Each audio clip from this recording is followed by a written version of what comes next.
ಇದ್ದಂಥ ಸಂಶಯಗಳು, ಅರ್ಜುನನಿಗೆ ಆ ಯುದ್ಧ ನಡೆಯುವಾಗ ಇದ್ದಂಥ ವಿವಿಧ ರೀತಿಯಾದಂಥ ಮಾರ್ಗದರ್ಶನಗಳನ್ನು ಕೊಟ್ಟಂಥದ್ದು ಶ್ರೀಕೃಷ್ಣ ಪರಮಾತ್ಮರು. 18 ದಿನಗಳ ಕಾಲ ನಡೆದಂಥ ಆ ಯುದ್ಧದಲ್ಲಿ ತುಂಬ ಅದ್ಭುತವಾಗಿ 18 ಅಧ್ಯಾಯಗಳಲ್ಲಿ ಭಗವದ್ಗೀತೆಯನ್ನು ಕೊಟ್ಟಿದ್ದಾರೆ. ಈ ಥರ ಸನ್ಮಾನ ಮಾಡೋದ್ರಿಂದ ಎಲ್ಲ ವಿದ್ಯಾರ್ಥಿಗಳಿಗೆ, ನಮಗೆ ಆಗಲಿ ನೋಡೋರಿಗೆ ಆಗಲಿ, ನಾವು ಆ ಥರ ಹೆಚ್ಚು ಅಂಕಗಳನ್ನ ತಗೋಬೇಕು, ನಾವು ಆ ಥರ ಸನ್ಮಾನ ಮಾಡಬೇಕು, ನಾವು ಒಂದು ಉತ್ತಮ ಪ್ರಜೆ ಆಗಬೇಕು ಅಂತ ಎಲ್ರಿಗೂ ಅನಿಸುತ್ತೆ.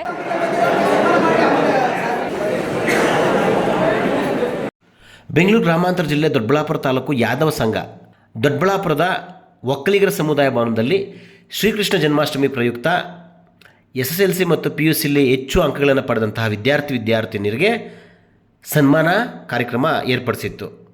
ಸ್ವತಃ ಯಾದವ ಸಮಾಜಕ್ಕೆ ಸೇರಿರ್ತಕ್ಕಂಥ ದೊಡ್ಡಬಳ್ಳಾಪುರದ ಶಾಸಕರು ಧೀರಾಜ್ ಮುನ್ರಾಜುರವರು ಕಾರ್ಯಕ್ರಮಕ್ಕೆ ಚಾಲನೆ ನೀಡಿದರು.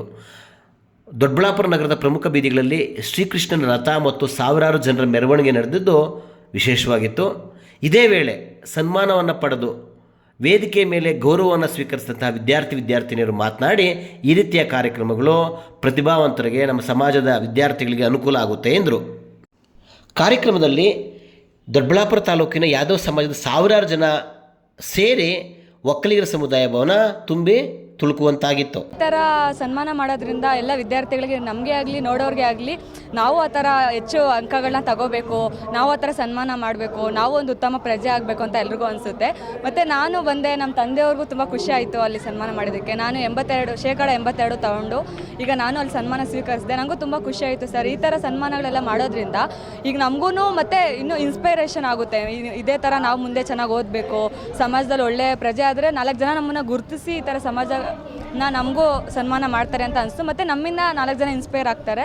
ಈ ಥರ ಮಾಡೋದ್ರಿಂದ ಒಳ್ಳೆಯದೇ ಸರ್. ಎಲ್ಲರೂ ಈ ಥರ ಇನ್ನೂ ಹೆಚ್ಚಾಗಿ ಎಲ್ಲ ಚೆನ್ನಾಗಿ ಓದಬೇಕು ಮತ್ತು ಈ ಥರ ಸನ್ಮಾನ ಎಲ್ಲ ಮಾಡಬೇಕು. ನಾವು ಸಮಾಜದಲ್ಲಿ ಉತ್ತಮ ಪ್ರಜೆಯಾಗಿ ಬಾಳಬೇಕು ಅನ್ನೋದು. ಈಗ ಸೆಕೆಂಡ್ PU ಮುಗಿಸಿದ್ದೀನಿ, 72% ಬಂದೈತೆ.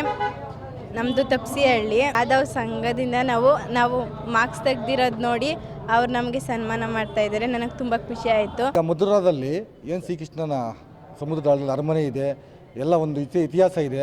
ಆ ಇತಿಹಾಸದ ಕುರಿತು ಅಧ್ಯಯನ ಮಾಡ್ತಾ ಇದ್ದಾರೆ. ಭಾಳಷ್ಟು ಅಧ್ಯಯನ ರಾಷ್ಟ್ರ ಮಟ್ಟದಲ್ಲಿ ಮಾಡ್ತಾ ಇದ್ದಾರೆ. ಆ ಅಧ್ಯಯನ ವರದಿ ಆಧಾರದ ಮೇಲೆ ಮುಂದಿನ ದಿನಗಳಲ್ಲಿ ಶ್ರೀಕೃಷ್ಣ ಪರಮಾತ್ಮನ ಒಂದು ನೆಲೆಯಲ್ಲಾಗಬೇಕು. ಎಲ್ಲ ನಮ್ಮ ಎಲ್ಲ ಒಗ್ಗಟ್ಟಿನ ರಾಜ್ಯದಲ್ಲಿ, ಇಡೀ ರಾಷ್ಟ್ರ ಮಟ್ಟದಲ್ಲಿ ಇರುವಂಥ ನಮ್ಮ ಯಾದವ ಕುಲ ಬಾಂಧವರ ಪರವಾಗಿ ಅಲ್ಲೊಂದು ನೆಲೆ ಆಗಬೇಕು ಶ್ರೀಕೃಷ್ಣ ಪರಮಾತ್ಮ ಅಂತ ನಾವೆಲ್ಲ ಕೋರ್ಕೊಳ್ತಾ ನನ್ನ ಮಾತಿಗೆ ವಿರಾಮ ಹೇಳ್ತೀವಿ ಸರ್. ನಾವು ಮುಂದೆ ದಿನಗಳಲ್ಲಿ ಎಲ್ಲ ಸಂಘಟನೆಯೂ ನಾವು ಯೂತು ಹಿರಿಕರು ಎಲ್ಲರನ್ನೂ ಆಗಮಿಸ್ಕೊಂಡು ನಾವು ಒಳ್ಳೆ ಯಶಸ್ವಿ ಮಾಡೋಣ ಅಂತ ನಾವು ಅಂದ್ಕೊಂಡಿದ್ದು. ತಾಲೂಕು ಮಟ್ಟದಲ್ಲಿ ಜನಪ್ರಿಯ ನಾಯಕರಾದಂಥ ಶಾಸಕರಾದಂಥ ನಮ್ಮ ಧೀರಾಜ್ ಮುನ್ರಾಜ್ ಸಾರು ಇವಾಗ ನಮಗೆ ಬೆಂಬಲವಾಗಿದ್ದಾರೆ. ನಾವು ಅವ್ರನ್ನ ಯಾವತ್ತೇ ಆಗಲಿ ಅವ್ರನ್ನ ನಾವು ಇರೋವರೆಗೂ ನಾವು ಚೆನ್ನಾಗಿ ಕಾಪಾಡ್ಕೋಬೇಕು, ನಮ್ಮ ತಾಲ್ಲೂಕನ್ನು ಕಾಪಾಡ್ಕೋಬೇಕು, ನಮ್ಮ ತಾಲ್ಲೂಕಿನ ಜನ ಇನ್ನೂ ಹೆಚ್ಚಿನಾದ ಬೆಳೆಸಬೇಕು.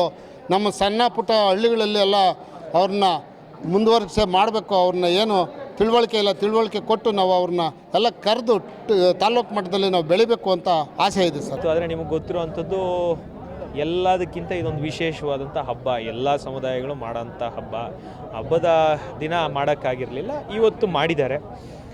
ಅದಕ್ಕೆ ಬಂದು ಭಾಗವಹಿಸಿ ಸಮಾಜದ ಜನಕ್ಕೆ ಶುಭವನ್ನು ಕೋರಿದೆ.